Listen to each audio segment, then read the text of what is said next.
بسم اللہ الرحمن الرحیم۔ نبوت عامہ سے نبوت خاصہ تک کا سفر۔ پہلا عنوان علم۔ علم انسان کو کس درجے پر پہنچا دیتا ہے۔ کوئی مثلا جو قابل شمار نہیں ہے، میں پہلے ان کو شمار کر لیتا ہوں۔ کوئی گورنر بن گیا، کوئی 21ویں گریڈ کے اوپر کہیں کمشنر تشریف فرما ہے، کہیں سیکٹری ہے کسی وزارت کا۔ بھائی کیسے ہوا؟ یہ باہر پڑھنے گئے تھے، اتنے عرصے انہوں نے فلاں یونیورسٹی میں پڑھا، فلاں ڈگریاں حاصل کی۔ جیسے جیسے علم انسان کا بڑھتا گیا، ایسے ایسے اسے منصب ملتا چلا گیا۔ یہ وہ منصبوں کی طرف میرا اشارہ ہے جو شمار میں نہیں ہے، جی، جن کی گنتی نہیں ہے۔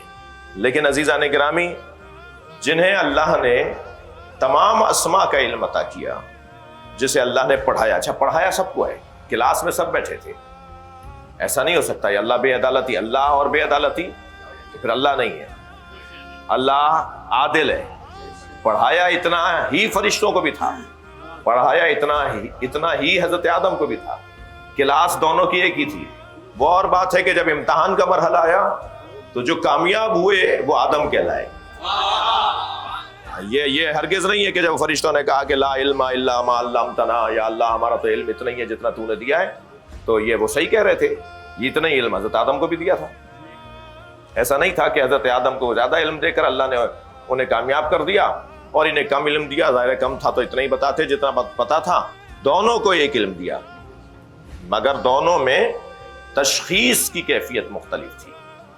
جی، جواب اچھا دے پائے حضرت آدم، اور جواب حضرت آدم اچھا جب دے پائے تو حضرت آدم کو مسجود قرار دیا، فرشتوں سے کہا وَقُلْنَا لِلْمَلَائِكَةِ فَسَجَدُوا لِآدَمَ۔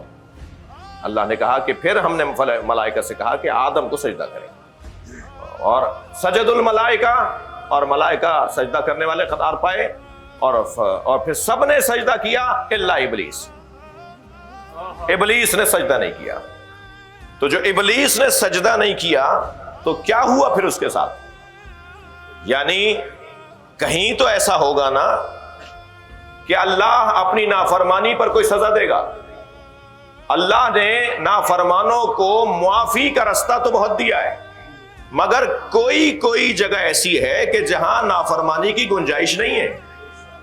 مثلا تم میرا گھر گرانے کے لیے، خانہ کعبہ گرانے کے لیے آ جاؤ اور پھر معافی مانگ لو۔ مثلا تم میرے نبی کو قتل کرنے کے لیے آ جاؤ، پھر معافی مانگ لو۔ مثلا میں غدیر کے میدان میں سجا کر علی کی ولایت کا ایک اعلان کرواؤں اور تم علی کی مخالفت کرو اور پھر معافی مانگ لو۔ بھائی صلوات پڑھ لیں ذرا محمد و آل محمد۔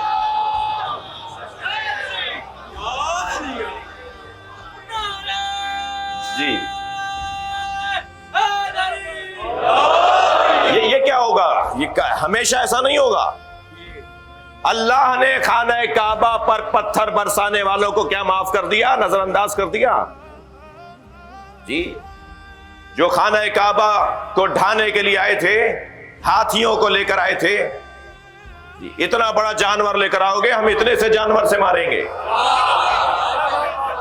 خبردار، وسائل پہ نہ جانا، اللہ پہ توکل تمہاری مدد کرے گا۔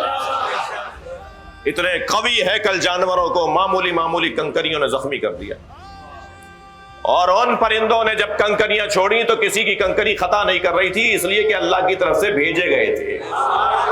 اللہ کی طرف سے پرندہ بھی بھیجا جائے تو غلطی نہیں کرتا، نبی غلطی کیسے کریں گے؟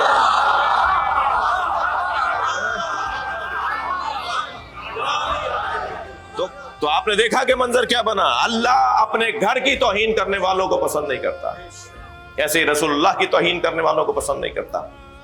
ایسے ہی علی کی ولایت کا سننے کے بعد جنہوں نے انکار کیا، ان کو آسمان سے پتھر نے آ کے مارا یا نہیں؟ سأل سائل بعذاب واقع، ایک سائل نے عذاب مانگا اور عذاب آیا۔ نبی کے ہوتے ہوئے تو عذاب نہیں آئے گا۔ قرآن کی ایک آیت کہہ رہی ہے وَأَنْتَ فِيهِمْ، ہم لوگوں پر عذاب نازل نہیں کریں گے، اس لیے کہ آپ میرے نبی ان کے درمیان رہتے ہیں۔ رحمت للعالمین کے ساتھ ہوتے ہوئے اللہ کا عذاب نہیں آئے گا۔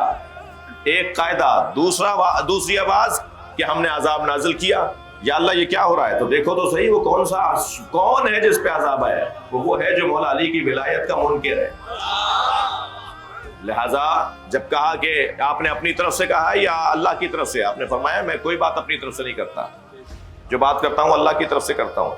تو کہنے لگا کہ پھر اللہ ہی سے کہیے کہ مجھ پہ عذاب آ جائے۔ بغض علی کا بیمار ویسے بھی عذاب ہی مانگتا ہے۔ اور ایسا ہی ہوا کہ ایک پتھر نازل ہوا اور حارث ابن نعمان فہری اسی میدان غدیر میں اس پتھر کا شکار ہوا۔